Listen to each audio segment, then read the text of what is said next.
Welcome to the Fear and Greed Afternoon Report for Wednesday, the 24th of August, 2022. I'm Sean Aylmer. Every afternoon, we've got the 5 stories that happened today that you need to know about. Let's jump into it. Story number 1, the S&P ASX 200 rose 0.5% today to 6,998 points, with energy stocks among the best on the bourse.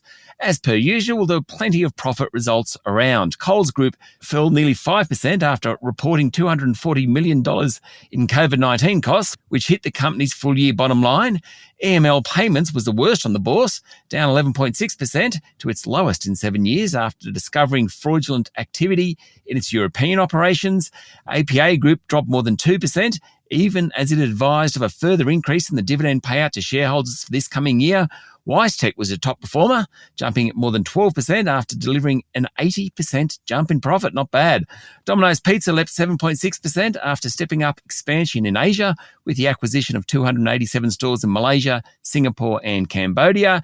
And Iluka Resources jumped 10% and Worley jumped 6% on upbeat outlooks. Very, very busy day for the market.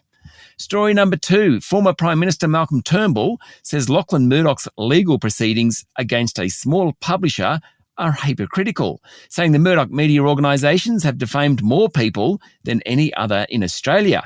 Mr Murdoch officially commenced defamation proceedings against Private Media, the publisher of news and politics website Crikey, on Tuesday evening over claims in an article linking the Murdoch family to the January 6 Capitol riot.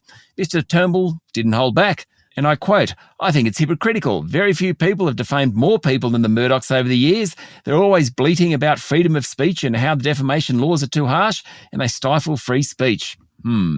Story number 3, the Reserve Bank has warned that the major banks are lagging insurers when it comes to understanding how to use data to manage financial risks. And the comment was made with particular reference to climate risks. The big banks will face climate risks in their mortgage books as insurance becomes harder for customers to obtain, according to the Reserve Bank's head of domestic markets, Jonathan Kearns. While insurers were being hit with higher costs resulting from more extreme weather, they have systems in place to assess the likelihood of costs of such events.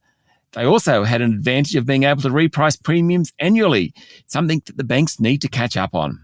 Story number 4. Star Entertainment allegedly gave a $53,000 gold Rolex watch and a birthday cake to a high roller banned by the New South Wales Police Commissioner from gambling at its flagship casino in Sydney. Counsel assisting the Queensland investigation into the gaming group, Jonathan Horton QC, suggested the expensive watch and birthday cake were designed to lure the banned gambler over the border for repeat visitations to the Stars casino complexes in Brisbane and on the Gold Coast. But Chief Marketing Officer Chris Peasley disagreed, according to Financial Review, telling Mr Horton that the intent was to reward them for their loyalty and to recognise that milestone birthday. The inquiry, which is raking over Star Queensland's operations to investigate wrongdoing, also heard the casino group changed its responsible gambling policy just the day before public hearings kicked off in Brisbane on Tuesday. From Monday, the casino employees will now check on customers and encourage them to take breaks after 3 hours of non-stop gambling rather than every 6 hours. And finally, story number 5. The US will hold the first in-person meetings with ministers from 13 Indo-Pacific nations in Los Angeles next month under its economic initiative designed to counter China's influence in the region. The gathering under the Indo-Pacific Economic Framework for Prosperity includes Australia and will discuss trade, supply chains, clean energy, tax and anti-corruption. The US has stepped up its efforts to engage Asia in economic matters and 13 countries have signed up to the new grouping. It's an effort to keep China at bay.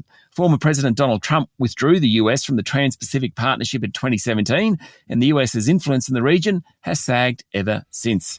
That's it for the afternoon report for Wednesday, the 24th of August, 2022. Don't forget to hit follow on the podcast and find Fear and Greed on LinkedIn, Twitter and Facebook. Join Michael Thompson and I tomorrow morning for the Fast 5 by Fear and Greed, the top 5 business stories you need to know in just 5 minutes. I'm Sean Aylmer. Enjoy your evening.